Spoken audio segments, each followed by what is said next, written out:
Want to encourage you to open up your Bibles to James chapter 3, and we're going to continue this study here in James.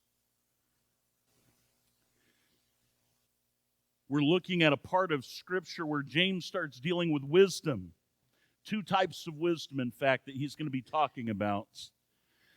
So when we look at the Bible, there are different portrayals of wisdom. Here's a quick quiz. If any, you get bonus points if you guys know what kind of animals or creatures the Bible uses to describe wisdom. Does anyone have an example? It's all quiet in here. That's concerning.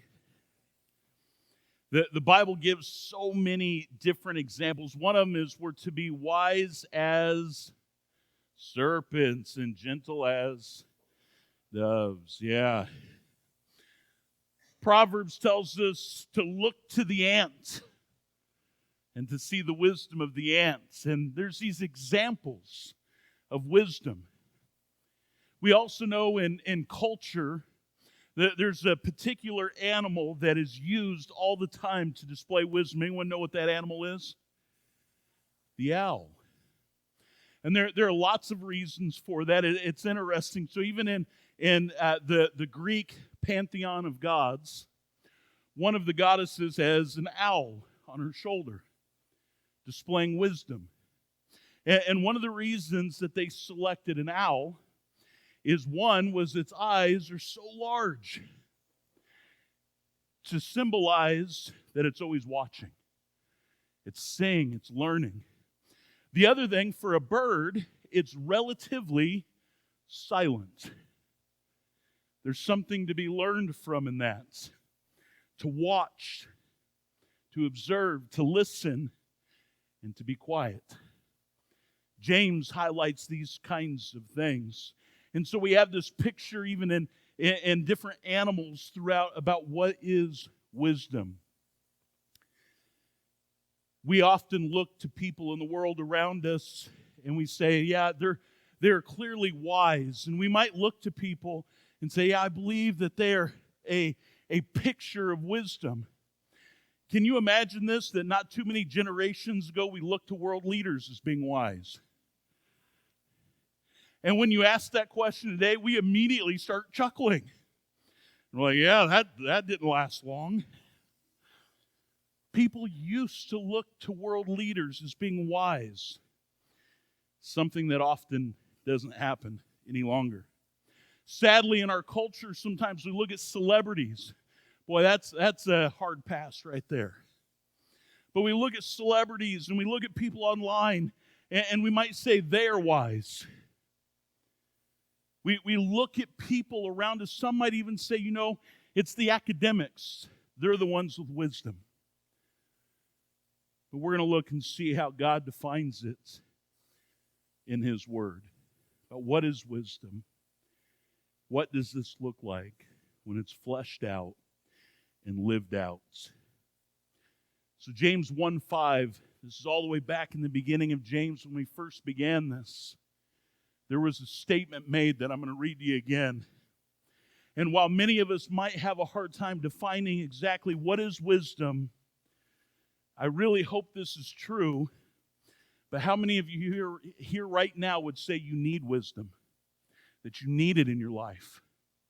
This should be true of each and every single one of us. That we need it. Hopefully that it's something we even desire to have.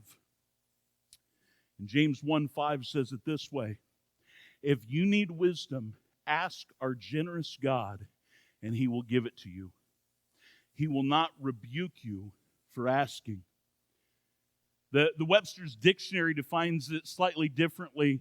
It's insight, it's judgment, it's belief, it's knowledge.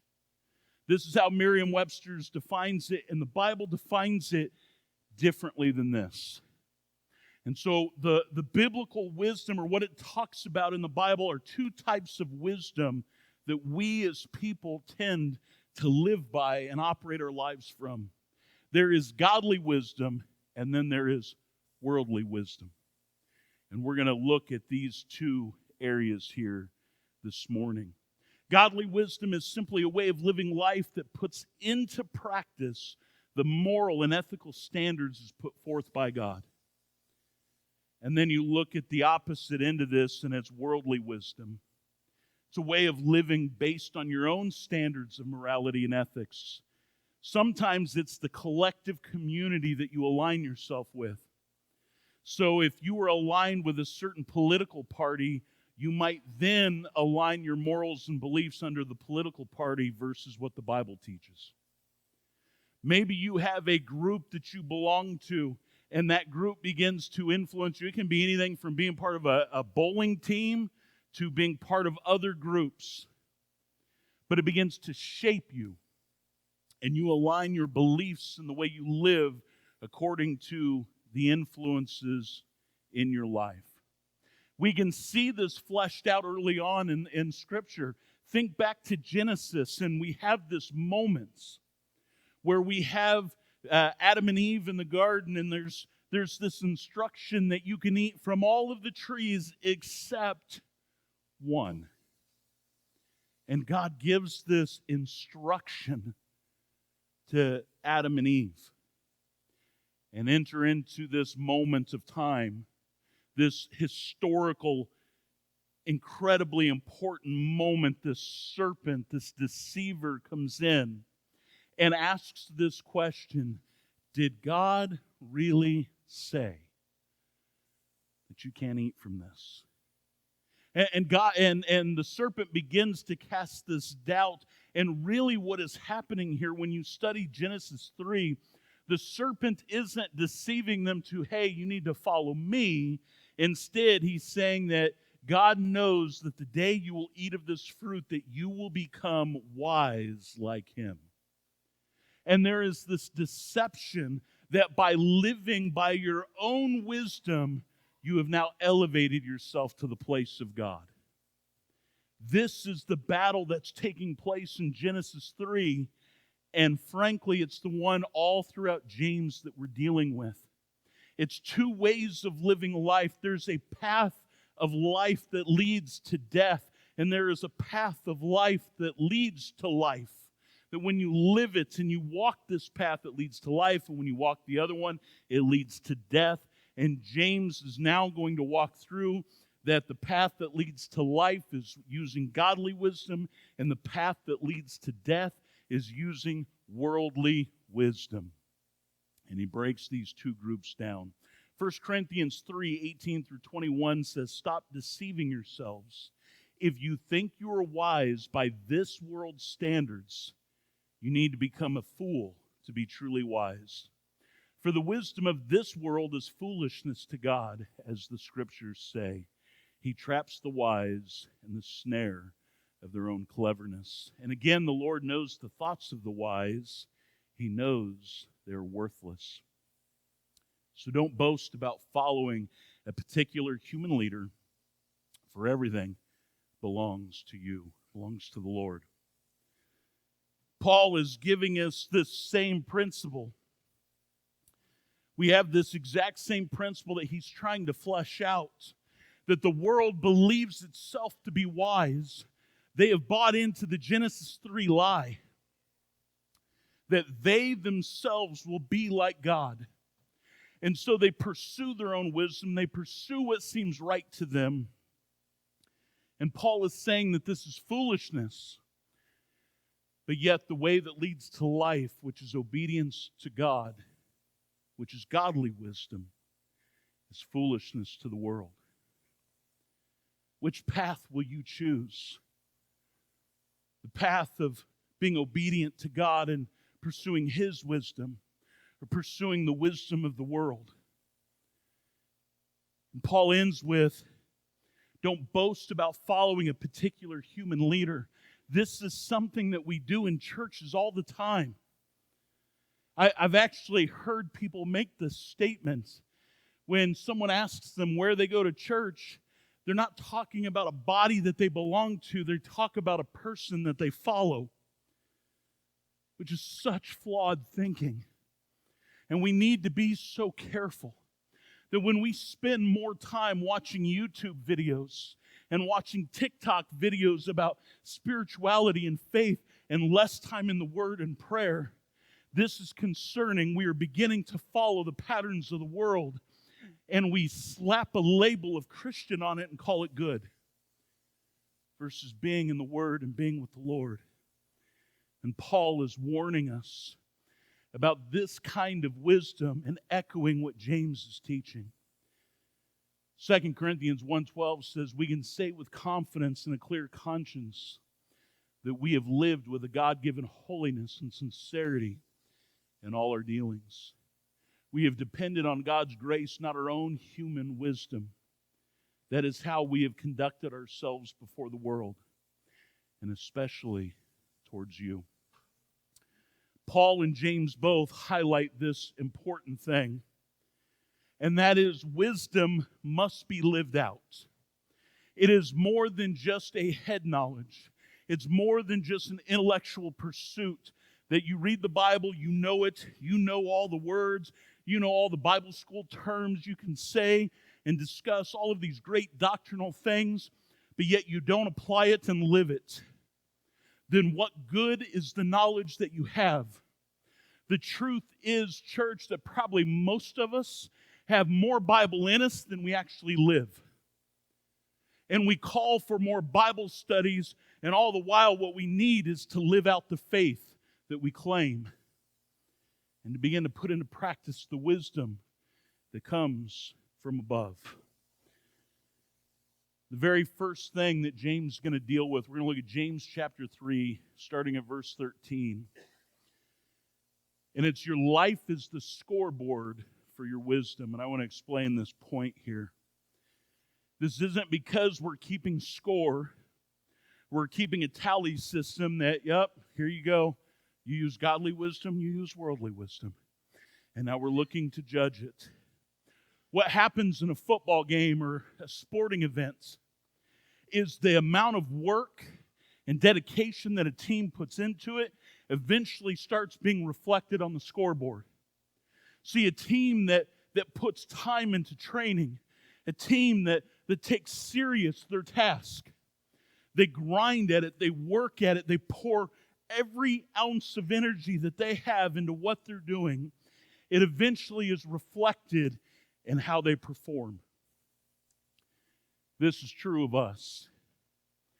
That what you fill your life with, what you're filling your head and your heart and spending your time on, is eventually reflected in how you live your life. See, the wisdom you're living by is displayed within your actions. That's why James says that faith without works is what? It's dead. You can claim all you want. I can tell you all the plays. I'm a football fan. I love the Raiders. They never win, so I don't really watch them anymore. But when I could watch and I would know the players, and I remember some of my friends and I were talking, and we're like, yeah, I think we're going to do really good this year, and we were talking as if we're on the team. I've never once stepped foot on the Raiders field as a player, but yet I was talking like I was. And how many of us do this in our faith? That we talk as if we are living out our faith, but our lives display something different. Let's look at verse 13 of James 3. It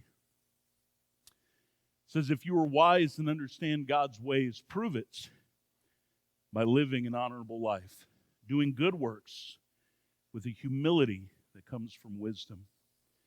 But if you are bitterly jealous and there is selfish ambition in your heart, don't cover up the truth with boasting and lying.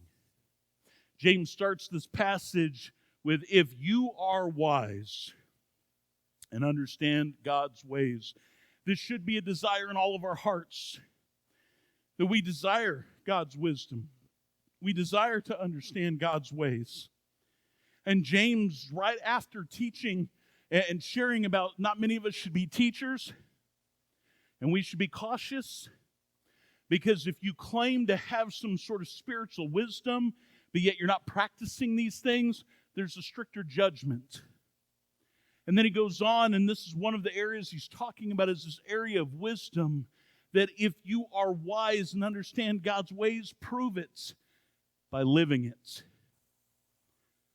This should remind us of that warning to teachers, but it is, in fact, a warning to all of us.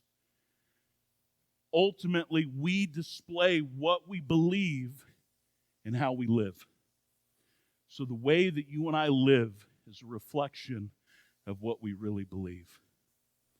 So the question is, what does your life say about you and your beliefs? Does it say that you are seeking and using the wisdom that comes from above or from below?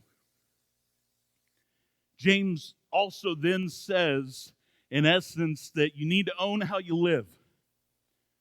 He tells us not to cover up the truth with a lie. And what this is someone who's living as if they're living for the world, but yet they can say with their mouth all the Christianese and the Christian statements, and they can talk a big game about the Christian faith, but in their lifestyle and how they live, it's far from it. And James says, stop being that person.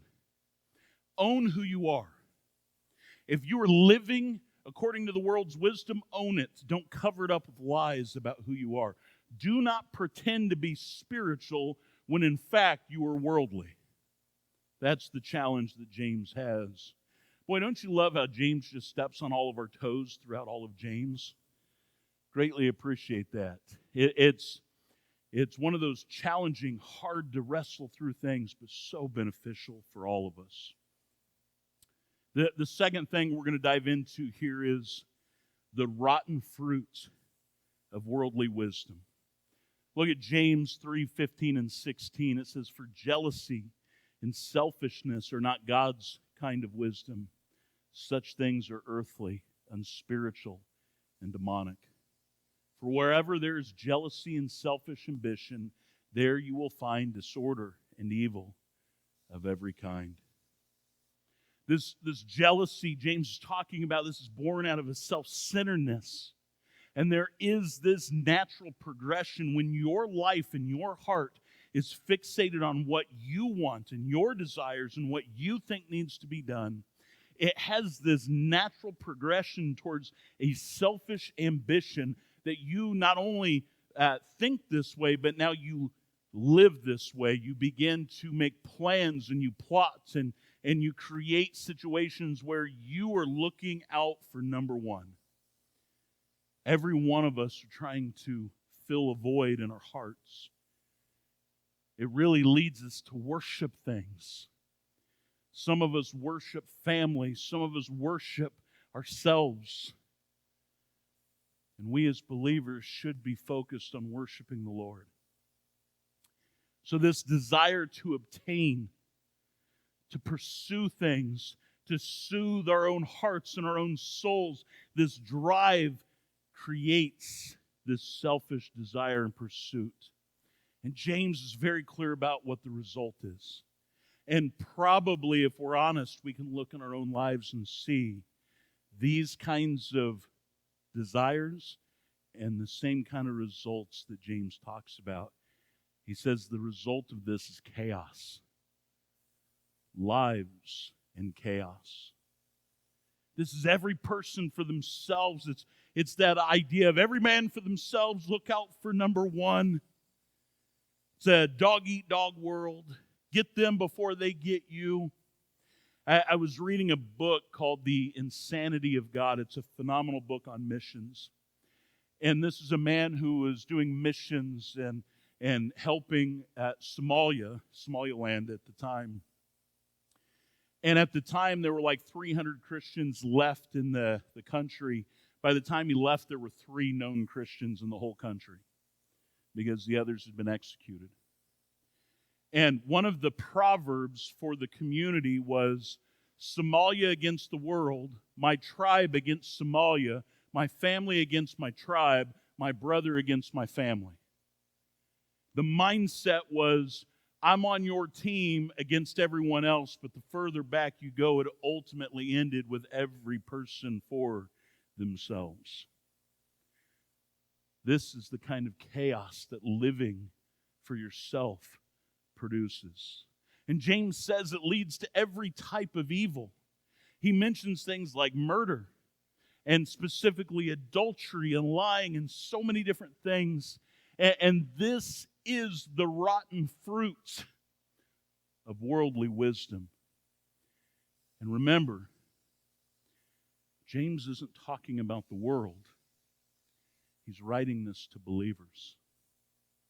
He's talking about this being the fruits of believers living this way. This should be a challenge to us as we reflect and look at our own lives, our own hearts, and say, what kind of wisdom are we living in? Are we living with the rotten fruits of worldly wisdom? Or the second area that James talks about is the sweet harvest of godly wisdom. And we're going to look at that here. Look at verses 17 through 18. It says, but this wisdom, this contrasting the last, this wisdom is from above. It's first of all pure. It is also peace-loving, gentle at all times, and willing to yield to others. It is full of mercy and the fruit of good deeds. It shows no favoritism and is always sincere. And those who are peacemakers will plant seeds of peace and reap a harvest of righteousness. In this contrast, it begins what God's wisdom is first of all pure, which James highlights this in the very beginning. He talks about an unstable, a man who is unstable in all their ways, that basically God is not going to listen to them. And what he's talking about is this instability is a lack of purity of faith. So the wisdom from above is first of all pure. That means we have undivided loyalty. This is fidelity. This means we are faithful to God, that our hearts belong to God, that we don't say things like, I love Jesus and I love God, but yet we live for the world. So the wisdom that is from above is first off pure. It's this undivided loyalty. It's peace-loving. This is a person seeking to live at peace. This is an individual that's willing to make peace, sometimes at the cost of their own rights. That you're right, they're wrong, but you desire to live in peace, that you're not going to demand your rights all the time. This doesn't mean that you're a doormat, but it also means that you're not a right fighter. Someone who wants to be right so bad that they're willing to fight anyone to prove that they're right. I don't know if you've been around people like that. My wife will tell you at times I am people like that. Where I'm so certain that I'm correct about something, that I will argue and I will go after it. How fun is it to live with a person like that? Not a lot of fun. We actually almost had one of those. I had to back down because the Lord began to challenge my own heart, like, Andrew, you're being a knucklehead. There was a picture posted by one of our church members here, and it was a picture, and we were having a discussion of whether the picture looked like the dad or the mom for this young man that's part of our church. I'm like, that's got to be the dad. That can't be the mom. And she's like, no, that's definitely the mom. I'm like, but they're wearing a football jersey shirt. What are you talking about? There's no way. And we got into this argument. Well, she was right. I was wrong. But guess who didn't want to admit it? Me, because I'm stubborn. And I was choosing to live with worldly wisdom, even in a small moment like this. Now, it was a lighthearted thing, and I actually came to own it pretty quickly and backed away from it pretty fast. And my wife took that time to just grin at me. Not say anything, just kind of smile. But how fun is it to be around someone that demands that they're right all the time? And James is telling us that we're to be peace-loving, that we should love peace more than we love being right. Man, that's tough. He also calls us to gentleness Or another word for this in the Bible is meekness. And sometimes as Christians, we can confuse this idea of meekness and gentleness for another word that's not a very good one, and that's weakness. And that sometimes we see being gentle and meek as being weak. And the Bible paints a completely different picture. I have a dear friend of mine that is a very wise gentleman, and he teaches meekness this way. He calls it strength under control. That you have the power, you have the strength, you have the ability to demand your right, demand your position, but because you love God and you love others and you're seeking peace, you're willing to step back and be gentle and show meekness. In the Old Testament, Moses is a prime example of this. In Numbers 12:3, this is what they say of Moses. It says, "Now Moses was very humble, more humble than any other person on earth." That's a pretty bold claim right there, isn't it? There's a passage of Scripture where there's accusations being thrown at Moses, the leader of Israel. And Moses chooses not to defend himself, but stay silent. God eventually steps in and defends him. But this is a picture of the humility that Moses has, that he doesn't demand things, he doesn't insist that he is right. He allows God to defend him. Jesus is another great example, and actually the greatest example of humility and meekness. In Matthew 11:28 through 30, it says, "Then Jesus said, 'Come to me, all who are weary and carry heavy burdens, and I will give you rest. Take my yoke upon you. Let me teach you, because I am humble and gentle at heart, and you will find rest for your souls. For my yoke is easy to bear, and the burden I give you is light.'" Jesus is not promising that Christianity is easy, but what he is promising is that his interaction with us is different than that of the world. That the world does not operate with meekness and gentleness, but Jesus does. That even when we're dealing with hardship and difficulty, that following Jesus may have its hurdles and may have its challenges.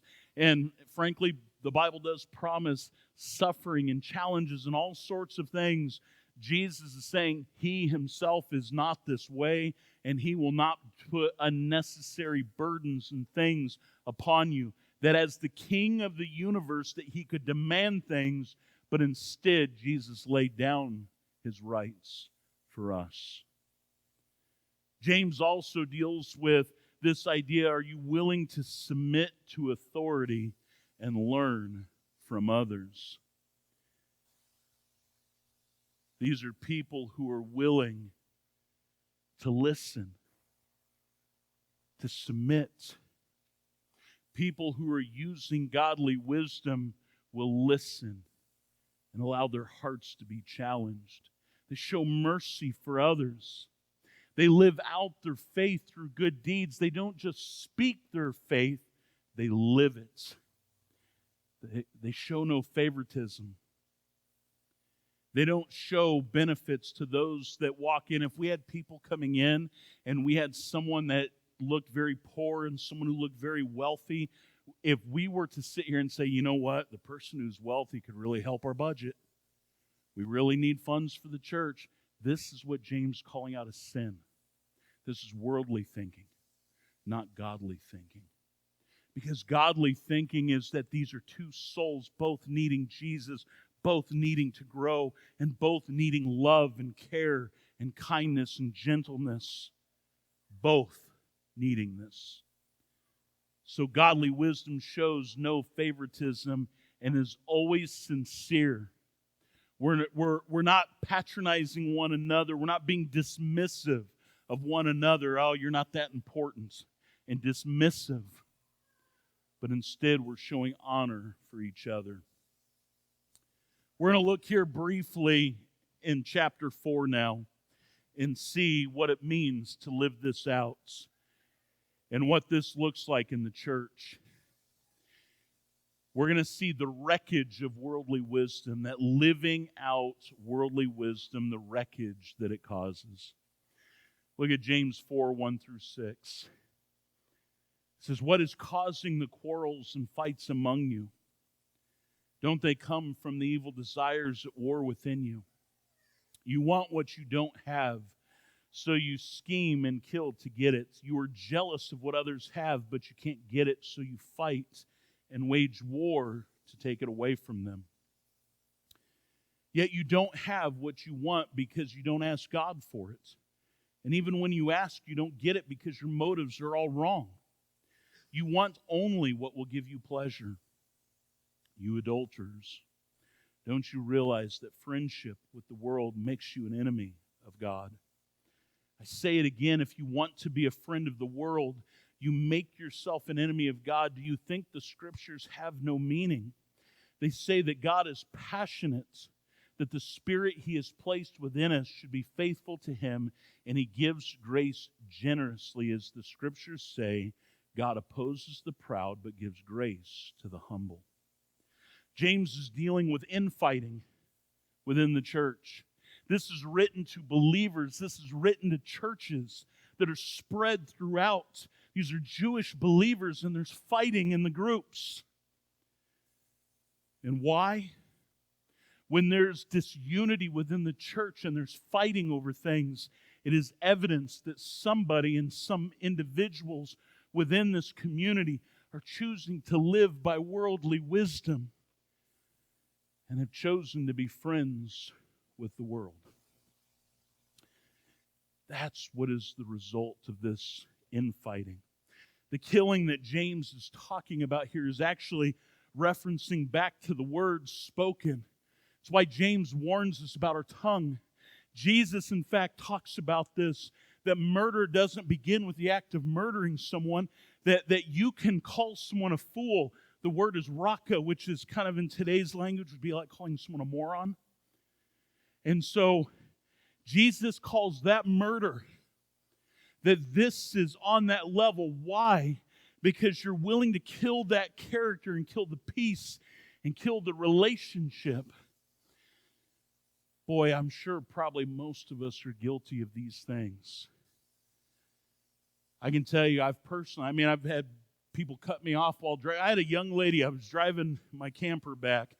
My wife and daughter went up to Myrtle Beach area here near Lenore area just for a few days. I dropped the camper off for them. I'm driving back, and a young lady just guns it right in front of me. If we had to slam on our brakes, I would have plowed right into the back of her. I'm like, what, you fool. And then the Lord's like, and you're going to teach on James. Thanks a lot, God. Well, we all have these moments, right? We can do it so quickly. And James is saying these problems that exist are because of those things within our hearts that I'm guilty of and that all of us collectively have been guilty of. Living out of worldly wisdom. James reveals the primary source of all these problems. It's these problems of pursuing the flesh, the pleasures of this world. That we have frustrations, that we have problems with people. And he ends it with this picture of adultery. And it was a jarring picture. Because what is it that adultery? It's this relationship that should be based on fidelity and trust. That love between each other creates this bond and this commitment and this fidelity together. And you and I all know that we live in a world where often we see pictures of this, of adultery within marriage. And it leads to distrust and so many different things. And James paints this picture. If you've walked through that in your life, you know the pain it causes. Whether you're the victim of it or whether you caused it, none of us escape the pain of adultery, do we? It's something that impacts children and families and so many others. It's an issue of fidelity. And this is what James is painting the picture of. That often we don't understand that our friendship with the world has a bigger impact around us than we realize. And the root problem of this is self-centeredness, the desire for pleasure, and a pride issue. And this is the final part of James we're going to look at, and that's the cure, God's cure for a worldly heart. Look at verses 7 through 10. And this is how James deals with these issues. It says, so humble yourselves before God.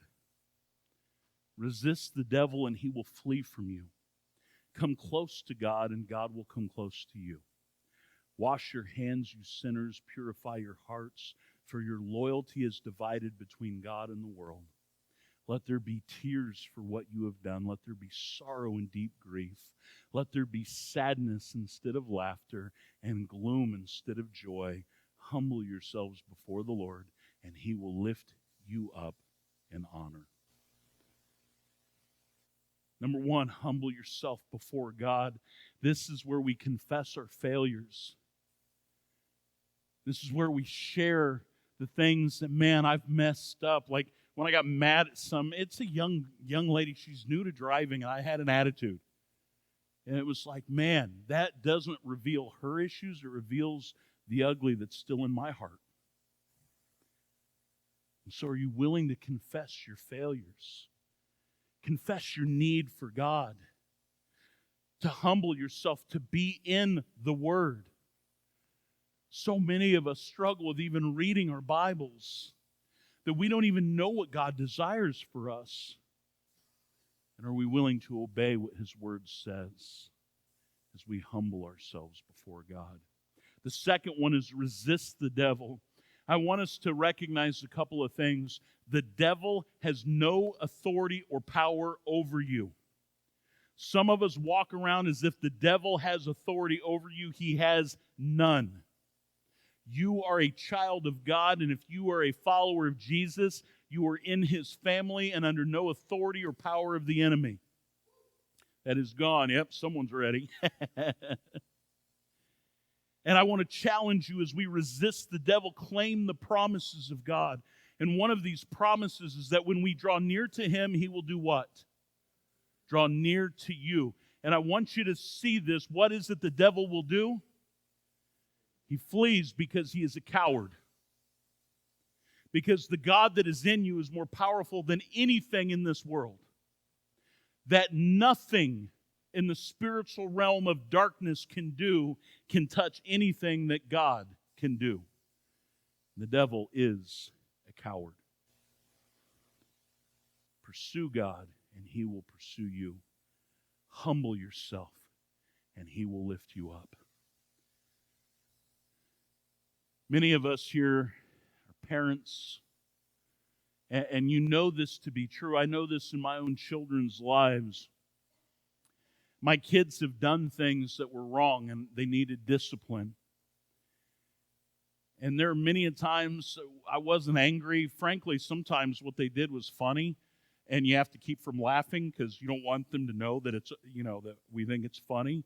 And so my wife and I'd have to go back and laugh in the bedroom and then deal with the discipline issue. But there were many times I have my small child come up to me with just tears in her eyes, seeking reconciliation. And there's nothing that brought my heart greater joy than not only to discipline and guide her, but when she sought me, I picked her up into my arms and held her. And we would love her and comfort her and walk beside her and encourage her and to help her to make the better decisions. See, this is God with us. This is why James says to humble yourself. Don't be arrogant. Don't be proud. Don't be walking around laughing and joking like, you know what? It doesn't matter what I do. God's going to fix it anyway, and be flippant with it, but instead humbly go to God and watch as God picks us up and loves us and cares for us. I want to challenge you to live this out this next week. I'm going to give you 3 things as we close this morning. And I want to challenge you to put into practice, pick one of these. It's hard to do all 3, so just pick one. As the Lord lays it on your heart, choose to do one this week. Begin to practice these things out. It is no value to us if we just come to church, listen to a message, and put nothing into practice. And so, number 1, ask God for His wisdom daily. Start each day this week with James 1:5 and pray and ask God about making decisions. When you have decisions to make, things to do, seek God's wisdom. The second is to identify your wisdom source. At the end of your day, take 15 minutes to reflect. At the end of each day, and then at the end of the week, I want to challenge you to do this as well. And I want you to look at the actions that you took, the way you responded, the way you acted, and ask this question. Did it look more like rotten fruits or sweet harvest? The way that I lived, was it with worldly wisdom or godly wisdom? And begin to identify those areas and those things and pray and ask that the Lord would help you. And the third one is choose one above response. So that means to pick a relationship, or maybe it's a decision or even a habit that you have been leaning on worldly wisdom, and begin to apply the wisdom from above. This could be things like living peacefully. Maybe you need to practice gentleness with your spouse or with your children. Practicing mercy. Sometimes we think our spiritual gift is judgment, and God's calling us to live merciful. So maybe that's what God is calling you to do this week. Let's pray together.